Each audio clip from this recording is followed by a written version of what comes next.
Everybody, welcome back to the channel. Hope you're doing fantastically well. So we are only 15 days from a US presidential election when everyone goes to the polls. So in today's video, I want to take a quick look at some of the key fundamental policies that are being touted by the candidates to see whether it actually has an impact going forward on some of the financial markets. I'm not an analyst. I don't do this for a living. I'm just a trader.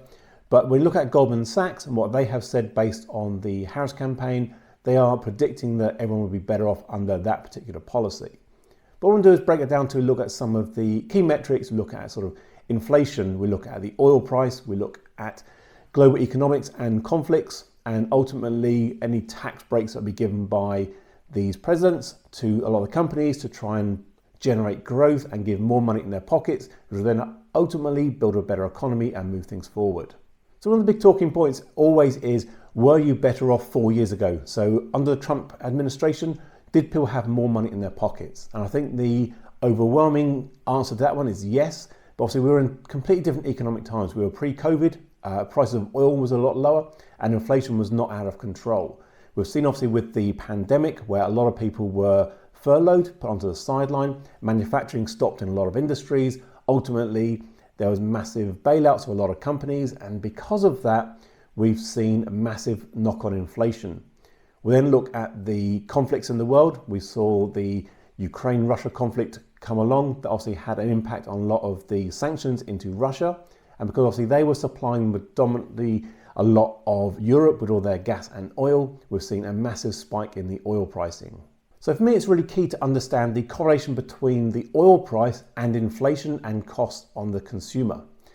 Now, ultimately, when you look at inflation, people see that in their pockets and their groceries on a regular basis. When they go and buy a loaf of bread, is it more expensive this week than it was last week? So you look at what goes into the actual manufacturing that, you have everything from farming and agriculture, where there are massive costs in fertilizers, which are predominantly produced from oil and gas. We then look at the manufacturing and the transportation costs. Again, we have energy and fuel prices to get it to the actual consumers. We then have on top of that, we have all of the stores and their heatings. That's costing electricity and therefore more energy pricing. So you can see in the whole supply chain of anything consumer-wise, there's been a massive increase because of the price of oil. And again, if we look at the oil price over the past sort of 10 years, we can see that during the Trump campaign, prices were around about the $50, maybe $70 max. Obviously coming down towards the end of that, where we know there was a massive problem with the forward price on oil. They had to almost give it away. So that's why we saw our price almost drop down to zero. Then beyond that, we saw a massive increase in oil pricing as due to the Russia-Ukraine conflict, which is again, not looking like coming any close anytime soon. When we then see prices rocket up to $120 per barrel of oil, we can see definitely when you've got a 3-time increase in the raw material, everything's going to go up accordingly. And obviously that's literally looking at the inflation rate.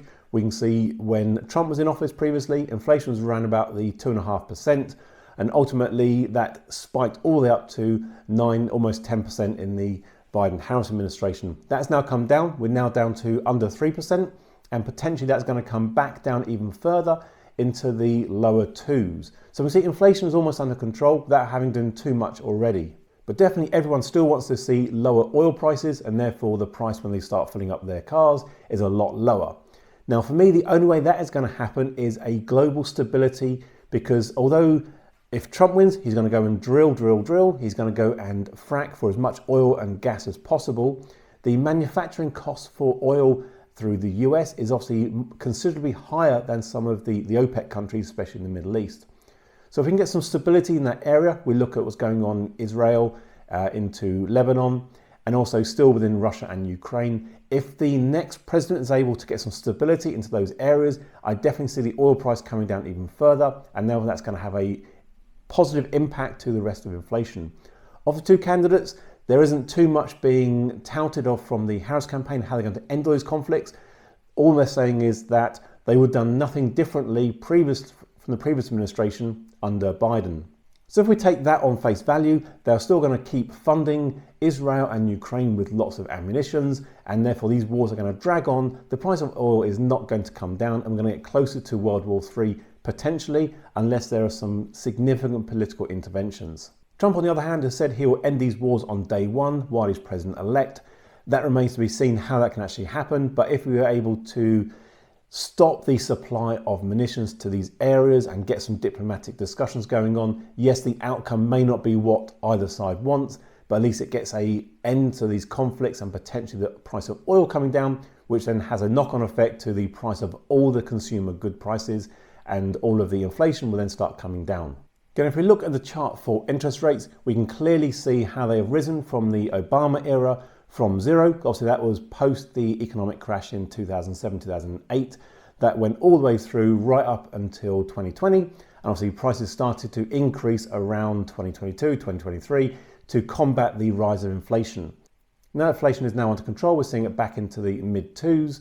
The interest rates are starting to be cut. We've seen cuts in the UK, throughout the European Union, and obviously that's going to start happening in the US. Now, ultimately, the president has no influence over when these will actually be cut. It's ultimately their economic policies will drive this, and the Fed will then come in and actually cut rates. But definitely we are looking at seeing some Fed interest rate cuts throughout the potentially end of this year and to early next year. And obviously what that will do is give better relief to inflation, bring prices down, and show better growth in the economy. If it's easier to borrow and cheaper to get hold of money, we'll see more investment come into a lot of companies, and therefore the economy will grow. And obviously that will then have an impact on the S&P 500 and the rest of the indices, and see them start going up. Now with cheaper money, we'll start seeing more companies coming and investing, putting more money back into the economy, especially if Trump gets elected and there are big tax breaks for a lot of the companies. They will look to borrow more money, grow the companies, and therefore see stock values increase, and ultimately we'll see rises in all of the indices. Where there have been all-time highs for the past couple of years, it's difficult to see them breaking up even higher, but as long as that gives the strength into manufacturing industries in the US, we can then start to see that these companies start to develop more and become bigger and stronger. Now we have seen dollar being at very strong globally. We've seen that across a lot of the euro as well as the GBP forex pairs. Now, if there are more interest rate cuts within the US, then we could see a slightly imbalance in that side of things, and therefore the dollar won't be quite as strong. If you look at an economy where the majority of things are going to be imported, it's much cheaper to import if your currency is able to get more for your money. But obviously, with ultimately, if Trump's going with the build everything in America and big tax breaks for those companies, they're not going to need so many dollars to import so much goods. So therefore, that's not going to have so much impact to the US market. That will definitely have an impact to the rest of the global economy.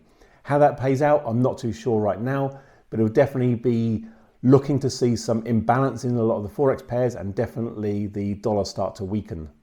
Both sides are looking to do significant tax cuts, but it's difficult to see where the tax breaks will come. From looking at a business perspective, we can see what Trump has done previously and allowed companies to grow with better tax breaks. Ultimately, that allows them to pay their workers more and they have more money in their pockets without giving tax breaks to the actual individuals. From the Harris side, they're trying to really build up the middle class side of things, get small to medium enterprises going with better tax breaks for infrastructure and investment, better write-offs there. But again, until it's all written into legislation, it's very hard to say will these actually benefit people. But ultimately, where it comes down to from both sides is having a clear vision on the economy and growing not just locally in the States, but also looking at the global picture as well. Now, tariffs is one of the key areas where there's big differences.